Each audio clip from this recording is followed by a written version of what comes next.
somebody was asking me about explaining more on exposure, right? Because I said I shoot the MA, and the MA, as you can see, or maybe if you don't know, this camera has no meter. So when I look through the viewfinder, I don't know if the picture is too dark or too bright. I have no idea. So I have to do it by eye. So here's how I do exposure. Now, the first thing to know is if you shoot film, that film is a chemical.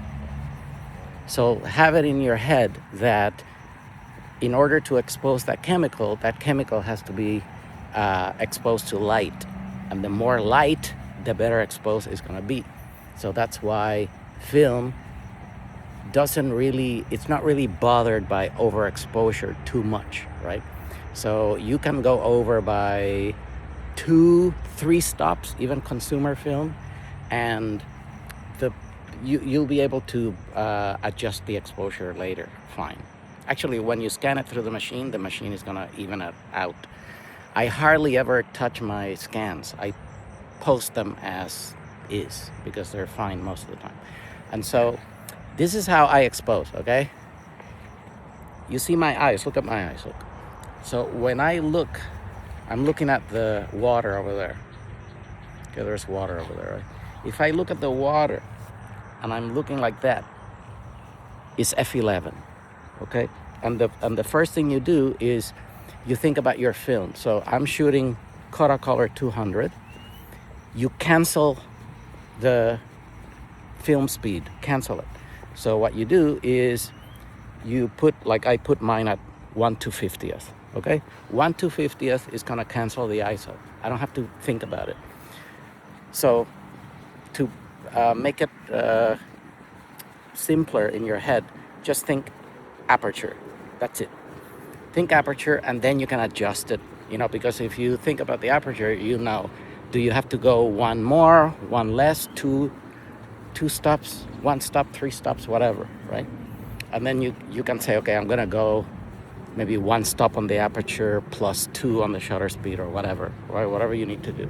But cancel it and only think aperture. So I know if I go like this, I'm at f11. If I go like that and I can look at it like this, right? I'm at f8. I know that. If I look at it comfortably and it's going to like a middle gray, I know it's f5.6. If I go over here and my subject is in the shadow like that, I know that's f4, right? If I'm like in a place like this here, where there is a roof, like this gazebo here, okay, so I'm gonna go in there. So let's go in there, and the roof is blocking the sun, and there's not a lot of light in there. So I may shoot it at f2.8, but if I know with my eyes that there's really no light, like if I'm inside a Starbucks or something, and I'm next to a window, but it's not enough light, like you can see with your eyes, it's just not enough. So give it more, especially when there's not a lot of light and you're indoors. So I don't like to go bigger than f2.8. So I start messing with the shutter speed. So I go at 1/125th. And if I think it's too dark, if I'm inside and there's not really the sun is not coming in, so shoot at 1/50th, 1/60th, something like that. And it'll come out. It will come out.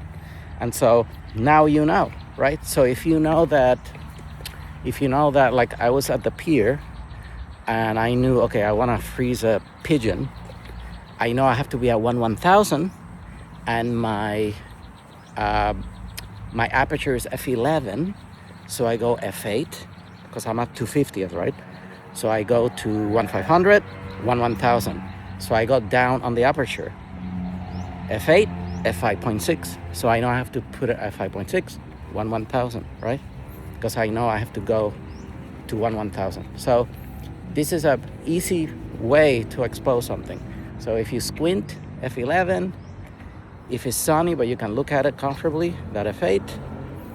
If it goes to like a middle grayish, not total shadow, but like a grayish, that's 5.6. If it's really shadow like this under a tree, that's a 4. And then you keep going from there. And don't worry about it because it's film, and film is really forgiving, and it'll come out. And that's it.